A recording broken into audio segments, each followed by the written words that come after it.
Touchdown BC is sponsored by the Robertson Braun Group, Remax Kelowna. Thinking real estate in Kelowna? Think Blake Robertson, Marlene Braun. For more information, call 250-212-2888 or 250-878-5242. Touchdown BC is also sponsored by Subway and the Subway Bowl. The Subway Bowl hosts and supports the BC High School Football Championships and amateur football around the province.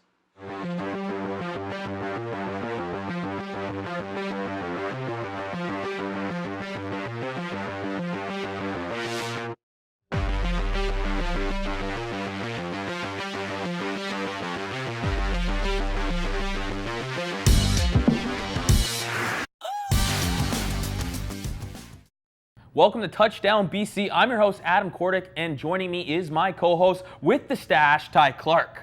Ty, we got a lot of football to catch everyone up on from this past weekend. UBC was in the Hardy Cup against Calgary to try to move on to be one game away from a Vanier Cup berth, and also there was some community playoff action. Yeah, huge community games across the board, VCFL finals, and lots of stuff going on in high school. Yeah, and high school, they just finished the first round of the playoffs, and also the Canadian Bowl, the BCFC champs, the West Shore Rebels were taking on the PFC champs, the Saskatoon Hilltops. We'll catch you up on what happened in that one, but let's not wait any longer. Time to get in the action. It was a rematch of last year's Hardy Cup final, so you knew it would be a battle between the Calgary Dinos and the UBC Thunderbirds. UBC had the upper hand last year with an outstanding performance by Michael O'Connor, but would history repeat itself? The Hardy Cup Finals, and it's Calgary getting it done first. Joshua Antwi runs in from 8 yards out to put the Dinos up 8-0 early on. Later in the first, Calgary pressing once again. Adam Sinagra fires a dart to Dallas Both, who looks like he's got a TD, but not so fast. AJ Blackwell strips the ball loose in front of the goal line, and Stavros Katsantonis gobbles up the loose ball for UBC. UBC pressing the other way. This time it's Michael O'Connor with the error. O'Connor throws it right into the hands of Adam Lawrence, and this guy's got some speed and some moves to boot. Lawrence scampers 58 yards before getting decked by David Mann. Second cue now. After a Calgary score, Michael O'Connor drops back and doesn't like his options, so he gets in gear and starts running. This doesn't look like the O'Connor we all know. Maybe he felt bad for the earlier pick. Either way, O'Connor gets it done on a nice 22-yard TD run. 4 minutes later, UBC only down 8, and this wouldn't help their cause. O'Connor gets ransacked in the pocket and coughs it up. Jacob Jakubek scoops up the loose ball and dances in from 20 yards out. Costly turnover for the T-Birds. Later in the second, UBC trailing by 12 before Sinagra Tomasiak connection from 3 yards out to push the lead by 19. UBC was forced to punt, so Calgary gets it back and are able to capitalize once again. Just over 2 minutes later, Sinagra hits a wide open Brendan Plemondon from 14 yards out, and things are looking grim for the Birds. After a safety for UBC, the Birds begin their second half conquest. Trailing by 24, Corey Nagata takes the handoff for a hard-earned 1-yard TD run to cut this deficit to 17 points. Calgary with the ball back on the ensuing drive, looking to do some damage, but I don't think so. Riley Jones stops Adam Sinagra in his tracks for the crucial interception. He starts pumping those legs and take it all the way to the house for the 53-yard pick six. Huge play for UBC. Now only trailing by 10, UBC looking to make a late run in the fourth. Unfortunately, however, it would be O'Connor once again with the costly turnover for the Thunderbirds. Jakubek once again creating nightmares for O'Connor. Both teams would exchange field goals before Calgary goes on the offensive once again, but this time it would be Colton Zacy making the big defensive play for UBC, popping that ball out with a great field position halfway through the fourth. From there, UBC would get it to the sure-handed Ben Cummings, who had a relatively quiet day, but he's able to pound this one in from a yard out to cut the deficit to only a field goal. But Calgary would fight right back and march all the way downfield before this 4-yard run by Joshua Antwi on first and goal to make it 46-36 Dinos. We can never really count out UBC, who also marched downfield in just over a minute to make the 3-point game once again. Cummings running in from a couple yards out. After holding the Dinos, UBC gets a chance to come back. Second and 10, O'Connor links up with David Mann, who makes a great grab before the ball comes out after contact with the ground. And the Calgary bench naturally says it wasn't a catch. While it was ruled a catch in the field, another official appears to be influenced by the Calgary sidelines and blindly changes his call against UBC. Let's take another look at this one, folks. O'Connor airs it out and Mann fights off some early contact, but you can see he clearly has the ball under his hand. Only after hitting the ground does the ball come loose. If that's not a catch, I don't know what is. So that controversial non-catch brings up 3rd and long for UBC, and O'Connor sacked by Corey Robinson to end the game. Tough loss for UBC as Calgary wins 46-43, putting their season to rest. Despite the losing effort, Michael O'Connor finished the day with a season-high 450 yards passing and a season-high 68 yards rushing and a touchdown, while his counterpart Adam Sinagra had 366 yards in the air and 3 touchdowns. Ben Cummings and Jeshua Antwi had 2 rushing touchdowns apiece, while David Mann led all receivers in receptions and yards with 9 for 160. Calgary will continue on in the road for the Vanier as they play their next game this weekend against St. FX in the Mitchell Bowl. It pains me to say it, but welcome to the last UBC report of the season. Joining me as he does each week is Mr. Jim Mullen. Jim, now let's get right into it. Catch or no catch, this had more controversy than the U.S. election. Well, I think it was a catch. I think David Mann survived contact. I'm sure you're going to run cover over my words here, so you can see that David Mann secures the football. He has the ball above the turf, and the thing that bothered me so much about this call, and you don't get really a good look at it on television, but the side judge originally made a call a catch. Second referee comes in. They have a discussion, but while they're having a discussion, the whole Calgary bench is right behind them by about a foot, screaming at the backs of their heads while they're trying to make this decision. As a result, they acquiesce to the pressure that's there and then rule that it's not a catch. It was a very poor call at a critical time of the game. However, the referees had a really good game. That's probably the only bad call that stands out in this game, quite frankly. And at the end of the day, when you're a team that goes on the road and you turn over the ball 5 times in the first half, you're going to lose football games. And that's what happened to the UBC Thunderbirds. Yeah, it was actually David Mann that was the man that dropped the ball, but he had 9 receptions for 160 yards, led all receivers on the day. A little bit of a surprise to myself. Were you surprised at all? Not that surprised, because UBC is a team that makes good adjustments and knows how to shift their feature receiver around, especially in big games. Michael O'Connor had a very good game yardage-wise, but I think it was typical of his season this year in that he was unable to find the end zone with his arm. And by getting down by 26 points at the half, he was forcing the ball into some bad situations, which resulted in some turnovers. And that really took the wind out of the sails for the Thunderbirds. But overall, it's good to see, at least at the quarterback position, Michael O'Connor getting that second year out of the way. I think if you look right across the CIS over the last 20 years, quarterbacks who have had a fantastic first year usually dip in the second year, and they bounce big time in the third year. I think the best evidence of that we've seen recently is Noah Picta. Absolutely. I mean, if this was his sophomore slump, so to speak, he did a pretty impressive job, none to say the least.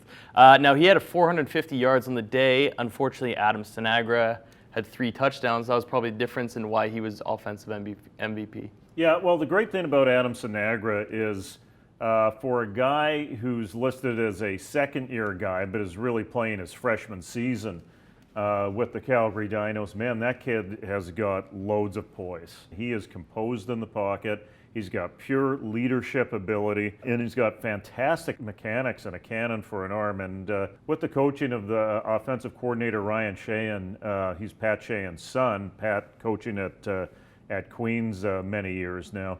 Ryan's done a good job of getting Sinagra on the rails. And Ryan led the charge to recruit this guy out of CJFL, out of John Abbott College, from Pointe Claire, Quebec. A number of teams in Quebec and the CIS were pretty angry that Calgary went in there and scooped this kid up. But now we can see why he's the quarterback of the future. And probably the biggest question for the Calgary Dinos, as Jimmy Underdahl is now getting healthy, is who do they start versus X next week? Do you go back to your 5th-year guy, or do you go with the guy that has provided you some key wins at some key times. An overtime win versus UBC at the end of the year. A big win over the Saskatchewan Huskies in convincing fashion. And even though he got the speed wobbles a little bit in the third quarter with that big lead, he came through on this one drive in the fourth quarter where he connected on 2nd and long twice. They started that drive at their own 12, and the ball ended up in the end zone. And that's really what put UBC to bed. Now, since this is our last UBC report, Jim, who are some big graduates that will no longer be with the team, and what are some of the focal areas in terms of recruiting? I think Alec Pinnell, the left tackle, is gone after his 5th year. He's been a stalwart on the offensive line. Riley Jones certainly left with a bang with his interception that was returned to the end zone. He's another 5th year, but not a lot of 5th-year players on this team. If you look around the secondary, it's all 1s and 2s. Michael O'Connor, only in his 2nd year. I think Morrison might get a year back after that injury early in the season. I believe we'll see another year of Marcus Davis when he gets healthy again. What the Thunderbirds really need to go after now is they need to go after depth. I know Blake Nill recruits for quality and doesn't recruit for big numbers. But I think there were times where he was really challenged with depth, especially in the defensive secondary when players started to go down. He might take a look at some of the transfer market out there because that was a way to become instantly competitive last year. Getting a guy like Taylor Loeffler in at safety really transformed the defense. But they might want to look a little bit at offensive line. You can never get too many offensive linemen. I think they might want to get some depth at running back too, because Ben Cummings, who ran for over 740 yards this year, was certainly impressive. Who's up behind him? Liam Mahara never really distinguished himself. Corey Nagata looked good in spurts, but they moved him out to receiver. Maybe that's where they need competition, is at the running back position. Well, Jim, it's been a pleasure having you this season. Unfortunately, that wraps it up for us. This is your last UBC report of the TDBC season. Time now for the Subway BC High School Football Report. The playoffs are here. This past weekend, the first round concluded with teams looking to get a W to keep their seasons going and earn a trip to the quarters that will be played under the dome at BC Place this weekend. So who will be moving on? Let's find out right now. The New West Hayaks were just too strong for the Mount Boucherie Bears in the first round matchup. The Hayaks beat the Bears 62-10. The Hayaks were led by their grade 11 running back Sammy Sadhu, who rushed for 134 yards and his team's first 2 touchdowns. 5 other Hayaks players rushed for at least 1 touchdown, including grade 10 QB Kinsale Phillip, looking like Mike Vick out there on a long TD run just before half. The Hayaks are moving on to the Dome. To another first round matchup, the South Delta Sun Devils are moving on to the Dome as they beat up on Handsworth 53-7. QB Michael Calvert threw 2 touchdown passes to his go-to receiver Billy Matwachina. Calvert also rushed for 2 majors.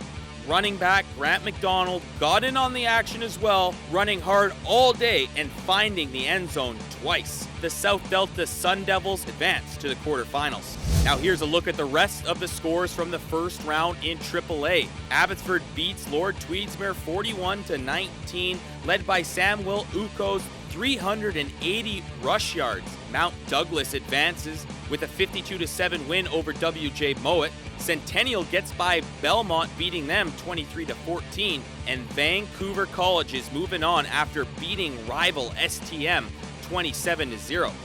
Now here are the quarterfinal matchups going down on Saturday at the Dome. South Delta will play Centennial. Kickoff at 12:30, and Terry Fox, who had the weekend off, will play Mount Douglas, a rematch of last year's semifinal game where it was the Rams winning that one. Kickoff is at 5:30. To the other side of the draw, New West will play Abbotsford at BC Place at 5:30, and Vancouver College will play Notre Dame at 8 in what they're calling the Archbishop's Cup Part 2. To AA, Bolinas is moving on to the quarterfinals after defeating the Holy Cross Crusaders 16-6. After Holy Cross scored the first touchdown, the Whalers scored 16 unanswered points to get the W. The two-headed running attack of Ben Robinson and Dayton Coles led the way. Coles rushed for 66 yards and a score, and Robinson rushed for 87 yards and a score. The Whalers are moving on. Here are the other scores from the first round in AA. Argyle shuts out NVSS. Windsor gets the W over C Fulton 44-31, and Seaquam beats Robert Bateman 26-8 and are moving on to the quarters. Now let's take a look at the quarterfinal matchups. Seaquam is set to play Duchess Park in Kamloops this Friday night, kickoff at 6. And Windsor will play G.W. Graham in Chilliwack on Saturday at 5 p.m. Bolinas will travel to Vernon to play Vernon Secondary. That game is this Saturday, kickoff at 11. And Argyle will take on Hugh Boyd at BC Place. Kickoff for that one is at 10 a.m. Last but not least, here are the scores from Tier 2 varsity from the final week of games. On Thursday, Timberline lost to Spectrum 27-12. And Howe Sound beat Eric Hamber 8-6. Then a game that needed to be made up, Eric Hamber beat Spectrum 36-6. Tier 2 semifinal matchups. Howe Sound will play Eric Hamber and Spectrum will play Pitt Meadows, with the winners moving on to the championship game that will be held at BC Place. Time now for the BC High School Football Report with Dino Jeremiah. Dino is not in studio with us, but he joins us via Skype. Dino, what a first round it was this past weekend. Let's start with the team that is going to be moving on to play your Notre Dame Jugglers. Vancouver College beat STM 27-0. The Irish defense caused 9 turnovers. What are your thoughts on that game? And for the first time in a while, the upcoming Archbishop's Cup Part 2. Yeah, I was at the game. St. Thomas More just had a tough time getting going, partly them just not being as prepared as I thought they might be, and Vancouver College looked very good. They were solid on both sides of the ball. As you mentioned, the turnovers were huge, especially in the first quarter. Really meant a lot as far as field position went and opportunities for Vancouver College, and they cashed them in. So they looked very strong. It's going to be a great upcoming week of preparation. Both teams obviously familiar with each other, and looking forward to a great game, 8 o'clock Saturday night. Dino, to some of the other games, New West dominated Mount Bougere. They will play Abbotsford, who had a convincing win over Lord Tweedsmuir 41-19. What a win for the Panthers. We talked a lot about the Panthers and what they would play like against the teams outside the Pacific Conference. With the win, what can we expect in the game now against the Hyaks? Well, I think they've shown that they can play with anybody, and they've got some great talents, as we've mentioned before. Uko Samuel in the backfield causes problems, makes people miss. He was a force at that game, and very difficult. Tweedsmuir had a tough time stopping him. So I think with that type of athlete, we mentioned before how important 1 or 2 athletes are to their team. Now seeing Abbotsford a little bit more, they've got those athletes that can make a difference in the game. So I expect them to be, every bit that New West can handle as they go into the game Saturday. As for New West, we saw them ranked very high beginning of the year. They kind of sputtered a little bit with a couple of losses mid to late in the season, but they seem to be back in their regular form. Again, that offense is very difficult to stop, very well coached. I think Clint Utley's doing a great job with their defense. So between them and Abbotsford, it's a great matchup. Obviously, Abbotsford's ability to deal with the wing T, which they haven't seen, is going to be a huge factor for them, and New West being able to match up against Abbey's couple of superstars. Mount Doug, without Gideon Kremler, beat WJ Mowat. They will play the #1 ranked team, Terry Fox Ravens, this weekend, who they beat last year in the semifinals en route to the championship. What will you be looking for in this matchup? I'm going to be very interested to see how much Kremler plays. I know he actually played half a game. He played for a half. last week. So, and they went up.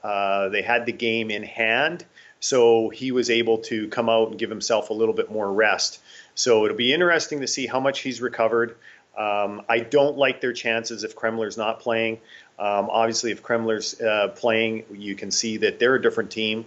And that's going to be a monster matchup because of what happened last year in the playoffs. Mount Doug coming out and really handing it to Terry Fox last year in the playoffs. So again, going to be a great opportunity for us to see if Gideon Kremler is back and past his injury, and what Mount Doug has in store. The last matchup this weekend in AAA will see the South Delta Sun Devils playing the Centennial Centaurs. What are your thoughts on this matchup?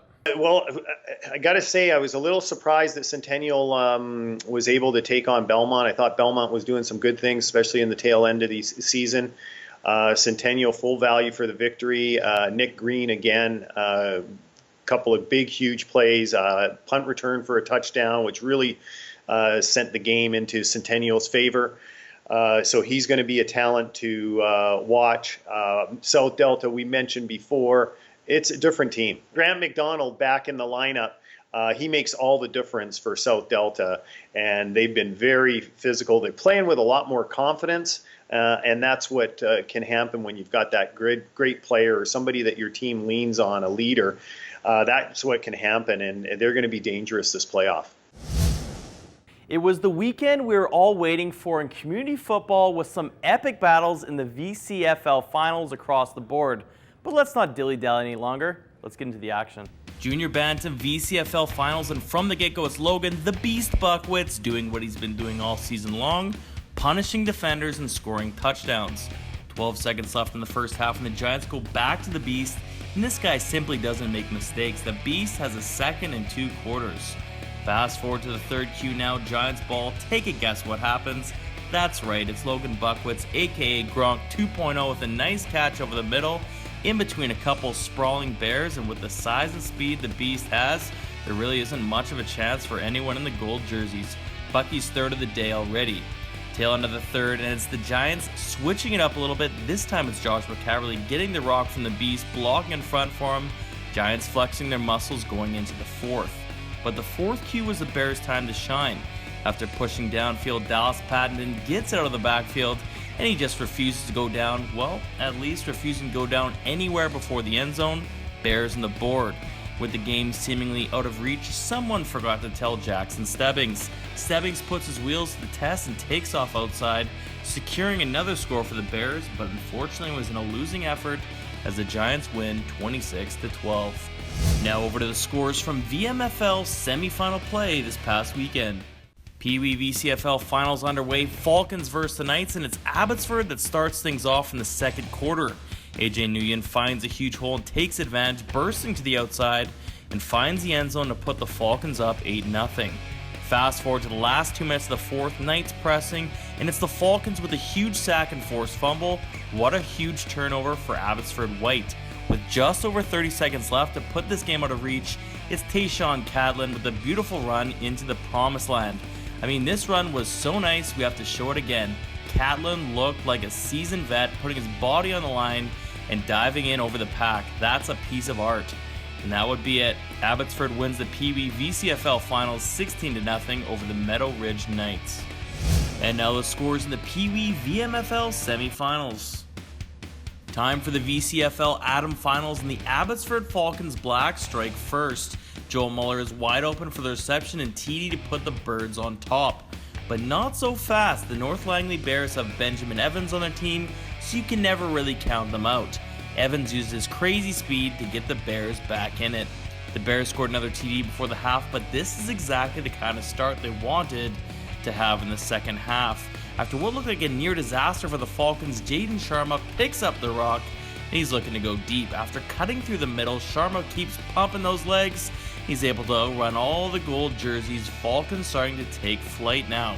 Already up 16, the Falcons go back to work, and it's Jaden Sharma once again finding pay dirt, this time on offense. With the game more or less out of reach, it's Benjamin Evans once again doing everything for the Bears. as he rolls out of the pocket and scores his second of the night, but the Bears would still lose 38-12.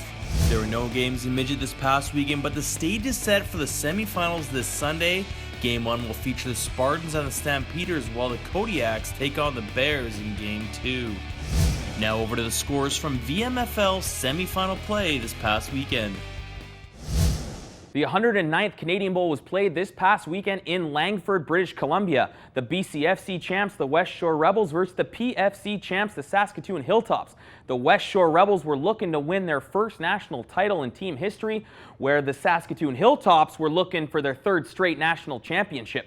Both teams came to play. Time to get into the highlights. 109th Canadian Bowl, West Shore Rebels versus the Saskatoon Hilltops, national championship on the line. The Hilltops lead 16-12 at the half. Pick this one up in the third Q. The Rebels put a long drive together to open the second half, ending with Ashton McKinnon, Money Mac finding the end zone for the score to give the Rebels a 19-16 lead. That lead did not last long. Ensuing kickoff, Josh Uwanchina receives the kick at the 5 and takes off.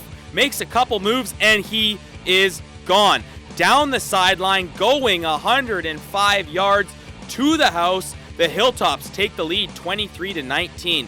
That kickoff return would deflate the BCFC champs as the Hilltops would pull away. Jared Anderchuk finds Logan Fisher for the major, and then late fourth, Anderchuk hits Jason Price deep for the TD and the dagger. The Saskatoon Hilltops, for the third year in a row, are national champions, defeating the West Shore Rebels 37-25. Logan Fisher led the way for the Hilltops, rushing for 202 yards, en route to being named Offensive Player of the Game.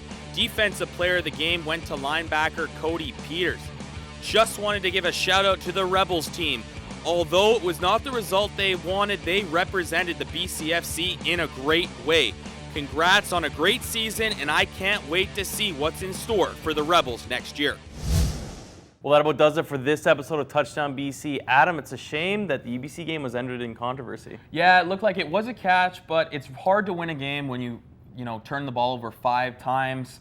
It's too bad we can't talk about UBC moving forward now, but what we will be talking about it is the community playoffs. There's going to be some championships coming up, and also the quarterfinals of the high school football, which starts off this weekend at BC Place under the Dome.